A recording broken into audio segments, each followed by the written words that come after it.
In Vermont's peaceful hills, Ethan and Amelia lived in a charming farmhouse. They woke at dawn, inspired by nature's beauty.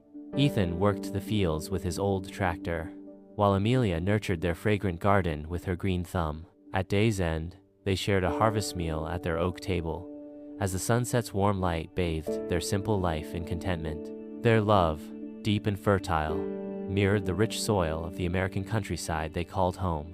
The night was bitterly cold, and the wind whispered through the trees like a mournful song. Rosie clutched her shawl tightly around her shoulders as she trudged forward, her bare feet sinking into the snow with every step. The bundle of matches tucked under her arm felt heavier than usual, as though it carried not just her livelihood, but also her last thread of hope. The village faded behind her, its dim lights swallowed by the surrounding darkness. Before her loomed the edge of the forest, its towering trees silhouetted against the pale glow of the moon. The forest was a place of both wonder and fear, a world of secrets that villagers rarely dared to enter. As she stepped beneath the canopy, the air seemed to change.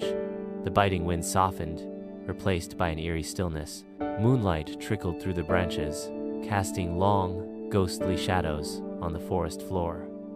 The snow sparkled like crushed diamonds, untouched and pristine. Rosie paused, her breath visible in the cool air, and listened. All around her, the forest hummed with life. The creak of branches swaying in the wind, the distant hoot of an owl, and the faint rustle of leaves whispered of an ancient, unseen world. Though her heart was heavy with fear, something about the forest felt strangely alive.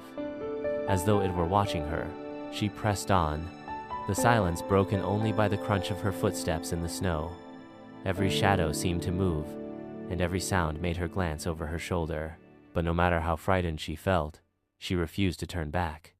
After what felt like hours, Rosie's legs began to ache, and her breath came in short puffs. She stopped to rest by a gnarled tree with roots that twisted like frozen waves. From her pocket, she pulled a single match. She struck it against the bark, and a small flame sprang to life, casting a warm, golden light. For a moment, the forest around her seemed to change. The flickering light danced on the trees, making them look less like towering giants and more like old guardians. The shadows seemed to retreat, and Rosie felt a flicker of comfort. But just as she was about to blow out the match, something stirred in the distance. A faint glow, soft and blue, appeared between the trees. Rosie's heart leaped.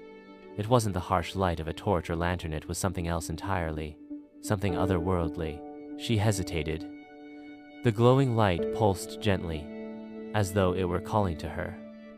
With the match still burning in her hand, she followed it, her curiosity outweighing her. Rosie stood at the edge of the forest, where the last remnants of the familiar world faded into shadows. Before her, the trees were impossibly tall, their thick trunks twisted like ancient sculptures. Their branches reached for the sky, forming a canopy so dense that only slivers of moonlight pierced through. The air was different here, heavy and electric, as though the forest itself was alive. Taking a deep breath, Rosie stepped forward. The moment she crossed the threshold, a chill ran down her spine. It wasn't the cold of the snow-covered ground, but something deeper. A feeling that she had entered a place untouched by time. The path before her was faint, marked only by the occasional break in the underbrush. The ground was covered in a soft layer of moss that muffled her footsteps, and the air smelled of pine, earth, and something sweet and unfamiliar. Each step she took seemed to echo, though the forest was silent save for the occasional rustle of leaves overhead. She paused to look around, her eyes adjusting to the dim light. The trees weren't like those she had seen before. Their bark shimmered faintly, as if dusted with silver, and their leaves glowed faintly green, like tiny lanterns. Here and there, strange flowers bloomed, their petals emitting a soft golden light. Rosie reached out to touch one of the glowing flowers, her fingers trembling. The petals were warm, pulsing gently under her touch. As she pulled her hand away, the flower's glow brightened briefly, then returned to its steady light. "This place is alive," she murmured to herself. The deeper she ventured, the more the forest revealed its secrets. Small, glittering insects flitted through the air, leaving trails of light like tiny shooting stars. A brook wound its way through the trees, its water sparkling as though filled with liquid starlight. As Rosie followed the sound of the brook, she began to notice something odd. The forest was guiding her, The trees seemed to lean in, their branches parting just enough to reveal the clearest path. The moss under her feet grew thicker, cushioning her steps, and the glowing flowers seemed to bloom in clusters along her way, lighting the darkness. But with every step, Rosie couldn't shake the feeling that she was being watched.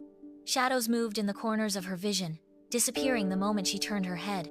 Strange whispers floated on the breeze, too faint to understand but impossible to ignore. Suddenly, a soft growl broke the silence. Rosie froze, her heart pounding. She turned slowly, searching the shadows for the source of the sound. Her eyes fell on a pair of glowing amber eyes staring at her from the darkness. "Who's there?" she asked, her voice trembling. The eyes moved closer, revealing a sleek, silver fox with fur that shimmered like moonlight. It stopped a few paces away,